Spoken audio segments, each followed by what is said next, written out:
میری گل سنو، اسی نعرہ تا لا سکتے ہیں نا، اے نعرے دی آواز اسلام آباد تک تا جا سکتی نا، انہاں بے ضمیرہ نو اے کہہ سکتے ہیں نا، کیوں بے ضمیرو ساری زندگی کیا کہ مہنگائی نہ مر گئے، ایڈا لیاں قوم دے کوڑو ٹیکس لے، سارا کچھ لے، اسی تو انو پاڑیا، تو انو سارا کچھ دیتا، آج واری آئی تے نس گئے ہو، او اٹھو محمد عربی دی دین، بابا جی کہندے سن ایک گھوڑے کھولو،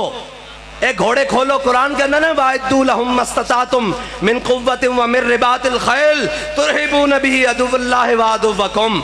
ایمیں نہیں ہو قرآن جلان دے، وہ اس واسطے قرآن جلان دیں کہ اے قرآن مسلمانوں جہاد دا حکم دے، یا ایھا النبی جاہد الکفار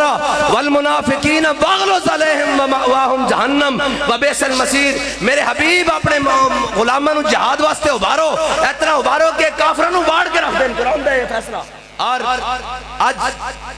تسی بڑا ڈھیلا ڈھیلا نعرہ لاندے ہو، ڈرے بیٹھے ہو، آئے جھلے ہو بم غزالیاں تے برس رہن، تسی تے جاگ کے بیٹھو تاکہ انہوں نے پتہ لگے ساڑھے وارث موئے نہیں، اور جنہ قومت وارث زندہ ہونے۔ یار ہم اتنا تو قیامت والے دن کہہ دیں گے نا کہ یا رسول اللہ، جب لوگ اپنے لیڈروں کے استقبال کی تیاری کر رہے تھے، ہم ساری باتوں سے ہٹ کر آپ کے مظلوم امتیوں کی بات کر رہے تھے۔ جب لوگ اپنے لیڈروں کے لیے پھتیاں اور جناب استقبال کی باتیں کر رہے تھے، ہم ہٹ کر غزہ کے شہیدوں کی بات کر رہے تھے، ہم فلسطینیوں کے زخمیوں کی بات کر رہے تھے، ہم حماس کے مجاہدوں کی بات کر رہے تھے۔ یہ فرق تو فرق پتہ لگ جانا یار، مرن دی دیرے اللہ تعالیٰ نے دار العمل دنیا نو رکھیا، دار الجزا نہیں رکھیا، اتنی دیرے بس۔